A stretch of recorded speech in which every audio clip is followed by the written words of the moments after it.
नमस्कार, मैं हूँ राकेश कुमार। आप देख रहे हैं मत अभिमत। मित्रों, अगर आप बिहार के किसी गांव में रहते हैं तो आज की यह खबर आपको जरूर सुननी चाहिए, क्योंकि सरकार ने एक ऐसा फैसला लिया है जिसका असर सीधे आपकी जेब पे, आपके बटुआ पर पड़ सकता है। अब तक लोग कहते थे कि गांव में अपना घर है, कोई होल्डिंग कोई होल्डिंग टैक्स नहीं देना पड़ता है, लेकिन अब तस्वीर बदलने वाली है। राज्य कैबिनेट ने, जो कल हुआ बुधवार को, ग्राम पंचायत कर दर और शुल्क नियमावली 2026 को मंजूरी दे दी है। जी हाँ मित्रों, अब गांव में भी जो आपका घर है, दुकान है, व्यवसायिक प्रतिष्ठान है, हाट बाजार, अन्य जो संपत्तियां हैं, उस पर टैक्स वसूला जाएगा। सवाल यह है कि क्या अब गांव भी शहर की तरह टैक्स देंगे? किसे कितना टैक्स देना होगा? क्या हर ग्रामीण से वसूली होगी?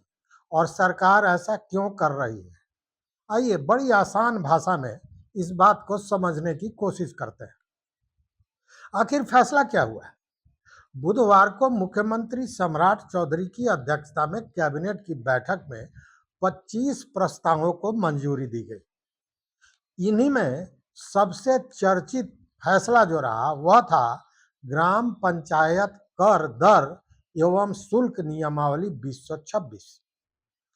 मित्रों, सरकार का कहना है कि पंचायतों को आर्थिक रूप से मजबूत बनाने के लिए यह नियमावली लाई गई है।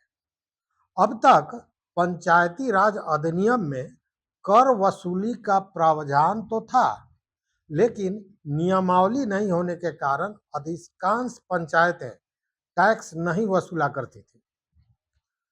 अब नियमावली बनने के बाद वसूली का रास्ता पूरी तरह साफ हो गया। अब किन किन चीजों पर टैक्स लगेगा, ये बड़ा सवाल है।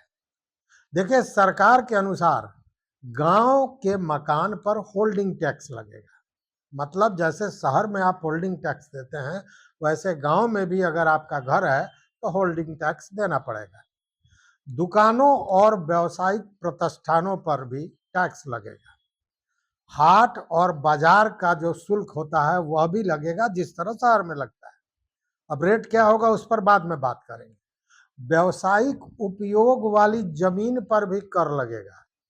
जलापूर्ति शुल्क, आपको याद होगा नीतीश कुमार ने हर घर नल की योजना लाई थी, हर घर में पानी पहुंचाया गया था। अब उस पानी की कीमत लगेगी जलापूर्ति शुल्क के तहत।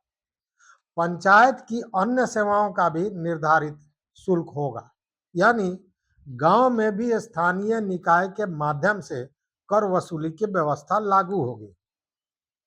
अब सवाल सबके मन में ये उठता है कि कितना देना होगा टैक्स। देखिए, सरकार द्वारा तय नियमावली के अनुसार होल्डिंग टैक्स की दर 50 रुपया से लेकर 5,000 तक सालाना हो सकती है। यह राशि संपत्ति के प्रकार, उसके उपयोग और वह किस श्रेणी में आता है, इसके अनुसार अलग अलग तय हो सकता है। इसके अलावा जहां पंचायत जलापूर्ति की सेवा उपलब्ध कराएगी, वहां मासिक जलापूर्ति शुल्क भी लिया जाएगा। यह मासिक होगा, याद रखिए। यानी हर गांव और हर संपत्ति पर एक जैसी राशि नहीं होगी। सरकार ऐसा क्यों कर रही है? सबको यही पूछ रहे हैं कि भाई ऐसा सरकार कर क्यों रही है। तो सरकार का जो तर्क है वह यह कि अगर पंचायतों के पास अपना राजस्व नहीं होगा तो वे विकास कार्य करेंगे कैसे? मतलब पंचायतों को राशि की जरूरत है, राजस्व की जरूरत है पंचायतों के विकास के लिए। जैसे सड़क बनाना हो, नाली बनाना हो, स्ट्रीट लाइट, सफाई, पेयजल आदि आदि जो काम होते हैं उनकी बात हो रही है। इन सभी कामों के लिए पंचायतों को आर्थिक संसाधन चाहिए। इसीलिए पंचायतों को अपना राजस्व जुटाने का अधिकार यह दिया जा रहा है। यानी सरकार इसे पंचायतों को आत्मनिर्भर बनाने की दिशा में एक बड़ा कदम बता रही है। लेकिन चिंता तो है, और लोगों को चिंता है किस बात की? यहीं से बहस शुरू होती है। ग्रामीणों का सवाल है कि पहले से बिजली का बिल, गैस, महंगाई, खेती की लागत बढ़ती जा रही है खेती करने की, और अब नया टैक्स। कई लोग यह भी पूछ रहे हैं कि क्या गांव में शहर जैसी सुविधाएं पहले मिलेंगी या पहले टैक्स लिया जाएगा। अगर टैक्स लिया जाएगा तो उसके बदले पंचायत क्या क्या सुविधाएं देंगी। यही सवाल आने वाले दिनों में सबसे ज्यादा चर्चा का विषय बन सकता है। मित्रों, ऐसा नहीं है कि गांव में अभी नाले नहीं बने हैं। बहुत से गांव हो सकता है कि छूटे हुए हों, लेकिन ज्यादातर गांव में नाले हैं, सड़क हैं, साफ सफाई का काम होता है, ये सारी चीज होती है। तो उस समय यह टैक्स तो नहीं था, मतलब यह सरकार अलग से इसके लिए राशि उपलब्ध कराती थी, राजस्व देती थी। अब यह गांव से ही वसूला जाएगा। तो अब सवाल यह उठता है कि क्या हर ग्रामीण को टैक्स देना होगा। यह समझना भी बहुत जरूरी है मित्रों। देखिए, नियमावली लागू होने के बाद पंचायतों की श्रेणी तय की जाएगी और पंचायतों की श्रेणी के अनुसार टैक्स भी तय होगा। मतलब हर संपत्ति पर एक जैसा टैक्स नहीं होगा। सरकार का विस्तृत आदेश आने के बाद यह स्पष्ट होगा कि किस श्रेणी की संपत्ति पर कितनी दर लागू होगी और किन मामलों में छूट या विशेष प्रावधान किए जाएंगे। लेकिन सवाल यह है कि अब आगे होगा क्या। कैबिनेट ने नियमावली को मंजूरी दे दी है। अब पंचायती राज विभाग इसकी अधिसूचना जारी करेगा। इसके बाद पंचायतों को कर निर्धारण और वसूली की प्रक्रिया शुरू करने का अधिकार मिल जाएगा।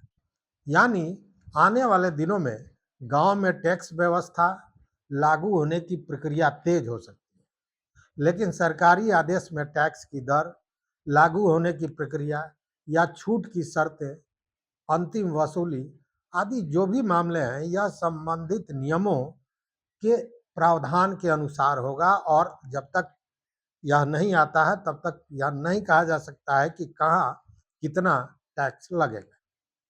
मतलब कुल मिलाकर हम कह सकते हैं कि यह फैसला सिर्फ टैक्स लगाने का नहीं है, बल्कि गांव की आर्थिक व्यवस्था बदलने का भी है।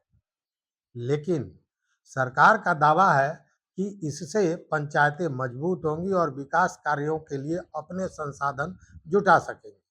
वहीं दूसरी ओर ग्रामीणों को चिंता है कि इससे उनके ऊपर अतिरिक्त आर्थिक बोझ बढ़ सकता है। अब सबसे बड़ा सवाल आपसे है कि क्या पंचायतों को मजबूत बनाने के लिए गांव में टैक्स लगाना चाहिए या पहले बेहतर सुविधाएं मिलने चाहिए और उसके बाद टैक्स लिया जाना चाहिए। अपनी राय हमारे कमेंट बॉक्स में जरूर दीजिएगा। मित्रों, वीडियो की जानकारी अगर अच्छी लगी तो वीडियो को लाइक कीजिए, शेयर कीजिए और चैनल को सब्सक्राइब करना मत भूलिए। यहाँ तक साथ देने के लिए बहुत बहुत धन्यवाद। कोटि सा आभार। जय हिंद।